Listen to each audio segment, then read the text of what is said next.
السلام عليكم. في هذه الحلقة غادي نهضروا على الممالك الأمازيغية في التاريخ المعروف، وغنبداو بتعريف عام عن تكون الدول والنمو والسقوط ديالها باش نقدروا نفهموا أنه صعيب نجيبوا قصة تاريخية من الأصل، لأنه دائما هناك قصة قبل من الأصل غير معروفة.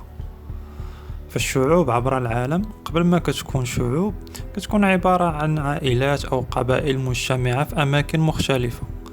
أحيانا ديك العائلات والقبائل كتكون كبيرة وكتكون حلف بيناتها باش تقدر تكون محمية من هجمات القبائل الأخرى، وهذا التحالف تيكون تهديد، الشيء اللي تيخلي باقي القبائل يكونوا تحالفات أكبر حتى كنوصلوا لمستوى دول مع الزمن. أغلب القبائل كتهجم على قبائل أخرى فاش كتقاد عليهم الموارد الطبيعية، أو تهاجروا لمناطق أخرى كتكون فيها قبائل أقدم، فإما تيهجموا عليهم وتيحتلوا أرضهم، وإما تيندمجوا معاهم إلا شافوا راسهم ضعف منهم. هاد القبائل ممكن تولي كبيرة بزاف بحيث أنها تولي عندها قوانين منظمة وإدارات خاصة بمصالح الناس ورجال خدمتهم الدفاع عن القبيلة، وهو اللي كيتسمى اليوم بالجيش. وكتولي عندهم أنظمة داخلية كالقضاء ومخازن المواد والثروات ديالهم. وفاش كتكون هاد القبائل كتشارك في نفس اللغة ونفس النظام والثقافة كتولي أشبه بدولة على طول الأراضي اللي عايشين عليها. وبعض الدول كتكون كبيرة بزاف وقوية لدرجة أنها كتبدا تسيطر على المحيط ديالها، أو أن المحيط ديالها تبدا يندمج معها بحكم الأمر الواقع والمصلحة. وهاد الدول الكبيرة اللي بهذا الشكل كتدخل في منافسة مع دول قريبة منها، كتوصل للحرب أو حروب، وغالبا ما كتنتهي بتدمير العاصمة بشكل كلي للطرف الآخر. والعاصمة هي المكان اللي يكون محمي مزيان وفيه معظم السلطات والشخصيات المهمة في الدولة، وبتدمير العاصمة باقي المدن التابعة كتولي مستقلة وكتغير الولاء ديالها على حسب القوى المتواجدة في المنطقة. حروب أخرى تكون الدافع ديالها نشر الدين أو السيطرة على موارد مهمة أو صناعات كتكون شي مدن مختصة فيها وكتكون مهمة للدول الأخرى، فكتكون حروب مصالح استراتيجية. وهاد الدول فاش كتكبر بزاف كتولي إمبراطورية وكتعطي كل قسم منها الحاكم يحكمه، إلا أن بعد موت الحاكم الأصلي غالبا كتولي ديك المناطق مستقلة وخاضعة الحكام اللي تولوا عليها، وكتفرق فيما بيناتهم وكتسمي نفسها بأسماء مختلفة باش تكسر التبعية، وكتغير حتى القوانين وأسلوب حياتها. وكتولي حروب حدود أو ولاءات غالبا اللي تيولد عدة حروب من بعد كتكون سياسية من الدرجة الأولى، وربما كتوحد من بعد مجيء شي حاكم قوي، أو أنها كتولي تابعة لشي إمبراطورية قوية كتاكل جميع الدول الصغيرة المتفرقة. وفي هذه العصور الأولى من التاريخ كانت الدول كتختلف على مفهوم الدول اليوم. فالدول قديما كانت عبارة عن مدن متحالفة فيما بينها وكتحمي الطرق الرابطة بينها، وهذه هي الدولة. أما المدن المستقلة واللي ما كتقطعش لهم الطريق أو ما كتستوليش على الممتلكات ديالهم حتى ولو كانت داخلة في إطار منطقة التواجد ديالهم، فهي كتعتبر دولة أخرى وكيتعاملوا معها بسلام مادام هي بسلام معهم. وفاش كتبغي تحتل دولة أخرى فهي كتحتل العاصمة. أما احتلال المدن الأخرى فتكون مقتصر على النهب والتدمير، وهذا هو شكل الدول وتكونها وظهورها أو سقوطها على مدى العصور القديمة. قبل ميلاد المسيح ب1200 سنة كانت منطقة الشرق الأوسط تعج بالإمبراطوريات، أهمها الإمبراطورية الفرعونية في مصر تحت سلطة العائلات الحديثة، وبابل في العراق، والآشوريين في سوريا، والحيتيون في تركيا، وعيلام في إيران، والكنعانيون في لبنان وفلسطين. وهذه الفترة بانت واحد الحضارة جديدة من صلب الكنعانيون اللي كانوا في لبنان وفي فلسطين من بعد ما ضعفت الدولة الفرعونية وقدروا يستقلوا عليهم، وهي حضارة الفينيقيون. وهذه الكلمة مشتقة من بالفوينيكوس واللي كتعني البنفسجي، واللي كانوا مشهورين به الفينيقيون وهما ذو أصول عربية بحال الكنعانيون. وهاد الفينيقيون كانوا واعرين في الملاحة البحرية بشكل كبير بزاف، وكان مصدر الدخل ديالهم التجارة بشكل كبير، وبحكم أنهم تجار وبحارين كانوا تبحثوا على أسواق جديدة على طول السواحل اللي تقدروا يوصلوا لها. والتاريخ أثبت عن طريق المدن ديالهم والآثار ديالهم أنهم كانوا منتشرين في جميع سواحل البحر الأبيض المتوسط تقريبا، وكانت عندهم مستعمرات بجميع هذه المنطقة، وكانت عندهم علاقات طيبة مع سكان جميع تلك المناطق بحكم أنهم كانوا تجار أكثر من محتلين، وكانوا فاش كيلقاو مناطق حرة تبنوا فيها مستعمرات ديالهم. حتى جات سنة 814 قبل الميلاد، وهنا وقعوا نزاعات بين عائلة حاكمة في لبنان خلات واحد الملكة سميتها أليسيا أو عليسة تهاجر من لبنان وتهرب حتى وصلت لسواحل تونس، وتما قدرت تبني مدينة خاصة بها سماتها قرطاج، والمعنى ديال قرطاج هو المدينة الجديدة.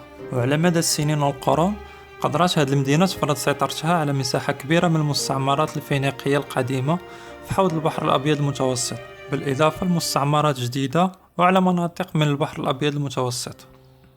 وهناك شواهد تاريخية أن البحارة الفينيقيين أو القرطاجيين قدروا يوصلوا حتى القارة الأمريكية ومازال الآثار ديالهم موجودة، ولكن بحكم أن منطقة البحر الأبيض المتوسط كتعج بالشعوب والدول سواء في القارة الأوروبية أو في منطقة شريط شمال إفريقيا اللي كانوا فيه قبائل الأمازيغ، فالرومان بداو كيتنافسوا مع القرطاجيين في التجارة والموارد والمستعمرات، خصوصا بعد بداية تكون المملكة الرومانية، وتزادت المنافسة قوة في عصر الجمهورية الرومانية بعد ما استولى الإسكندر الأكبر المقدوني اللي كان كيتعتبر عدو للرومان على معظم الأراضي الفينيقية في الشرق الأوسط وسيناء ومصر في سنة 331 قبل الميلاد، بعد ما كانوا محتلينها الفرس، بحيث تحولت المنافسة الاقتصادية إلى منافسة عسكرية شرسة حتى انتهت باحتلال روما لجزيرة صقلية اللي كانت تحت السلطة القرطاجية في سنة 202 قبل الميلاد في سلسلة معارك تسمات بالحرب البونية الأولى. وهنا بدأت الحروب ما بين روما وقرطاج في الشمال الإفريقي. كانت عاد الفينيقيين ثلاثة الأسماء، وهي الفينيقيون والقرطاجيون والبونيقيون. الفينيقيون هم الشعب الأصلي اللي كان قبل قيام الدولة القرطاجية، والقرطاجيون هم نفسهم الفينيقيون ولكن كيتسموا قرطاجيون لحقاش ولاو تابعين لحكومة قرطاجة. أما البونيقيون فهم شعوب شمال إفريقيا أو الأمازيغ اللي تأثروا بالحضارة البونيقية قبل ما تبدأ الحضارة القرطاجية، وكانت هناك عداوات ما بين البونيقيين والقرطاجيين لأن القرطاجيين كانوا بداو في استغلال موارد البونيقيين ومحاولة السيطرة على المناطق ديالهم بشكل غير عادل، الشيء اللي خلى الأمازيغ أو البونيقيين يشوفوا القرطاجيين كأجانب محتلين، والشيء اللي خلى البونيقيين يتحالفوا مع الرومان ضد قرطاجة. أما قرطاجة فكانت غادي تحتل روما في سنوات ما بين 219 قبل الميلاد و 201 قبل الميلاد تحت قيادة القائد العسكري الشهير حانيبال اللي قدر يجيب معاه الفيلة الإفريقية ويدوز بهم جبال الألب الأوروبية باش يهجم على إيطاليا من الشمال.